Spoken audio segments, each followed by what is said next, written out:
when I went there to the State University of New York, this was the spring of 2006. Initially, I was considering, designing my own major, studying philosophy, mathematics, and computer science. A certain combination of the three that would provide me with the kind of knowledge that I was interested in.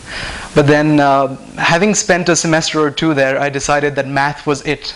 I love math, and I think math is a beautiful subject. And SUNY Binghamton happens to have a very strong faculty in topology and combinatorics, which provided me with a lot of support and encouragement. And they permitted me to go on to the graduate level coursework from my third semester itself, which is an incredible opportunity, because then I could just move on to the stuff that is interesting, just skip the boring stuff.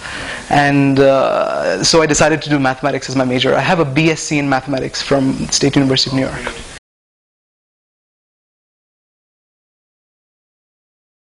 When I was in high school, I was interested in studying philosophy, mathematics, computer science, as I said before. And I found that the American system of liberal education was very supportive of studying different subjects and, putting together your own coursework.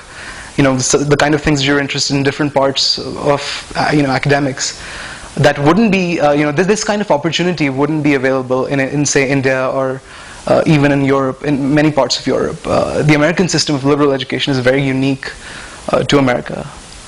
And this really attracted me, and I had conversations with some cousins who have studied in the US, who are presently on the faculty in some prestigious schools in the US, and they really encouraged me to pursue this. And then I decided to go for it.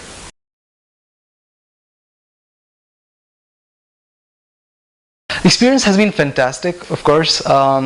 I have met a lot of different people from different cultures. I think the one thing that sets apart American schools from a lot of schools in the rest of the world is diversity. I think diversity is the key word here.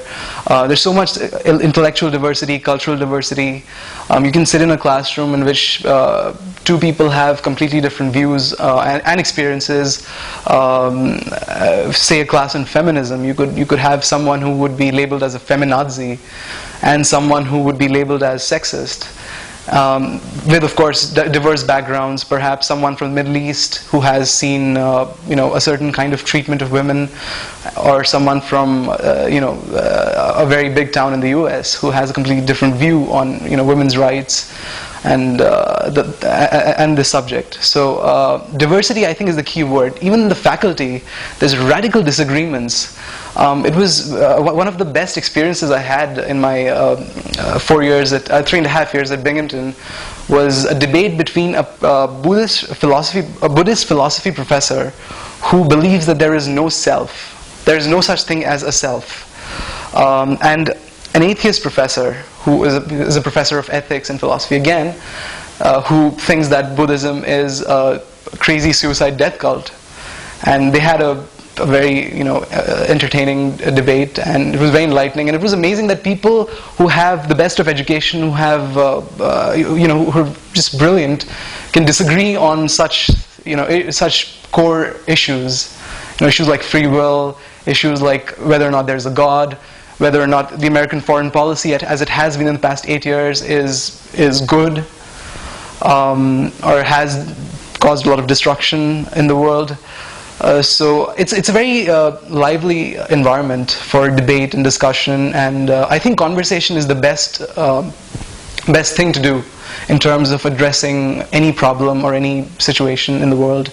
And the art of conversation is what I've learned at Binghamton the most, I feel.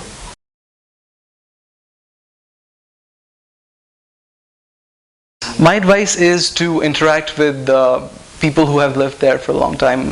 So a lot of times we see that students come in and they try to find their own people from their city or from their country, and just tend to hang out with them. I think that's fine and important, but at the same time, if we try and interact with the people who have been living there for a long time, then not only will we learn a lot about their cultures, not only are we going to learn about the art of conversation with people who are different from us, but we'll adapt really fast, because they know the inside out of that place. They know what goes on, what the system is like. They'll tell you what the Indians or the people from Mumbai say.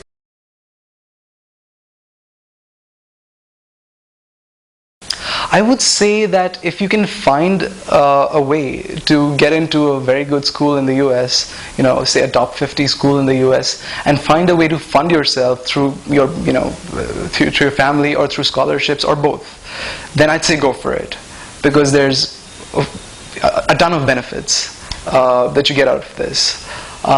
You get a lot of academic resources that you would not get otherwise in India. You might get them at some of the top schools, but you might not get them to the same extent as you would get in the US.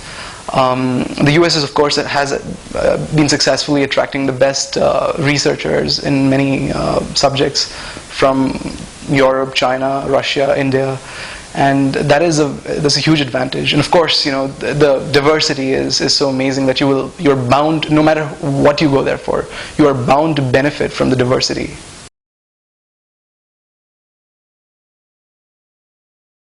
I have definitely changed as a person. I'm much more tolerant of different ideas that I may not agree with, and I have some level of respect for people that I disagree with. I think that is something that I've learned at Binghamton that I may not have learned at a perhaps more elite school in America, because Binghamton has that culture of sort of accepting other people. Just simple things like opening the door for the person behind you, or saying hello to an old lady in a bus. So these little things that I've picked up have definitely shaped me as a person.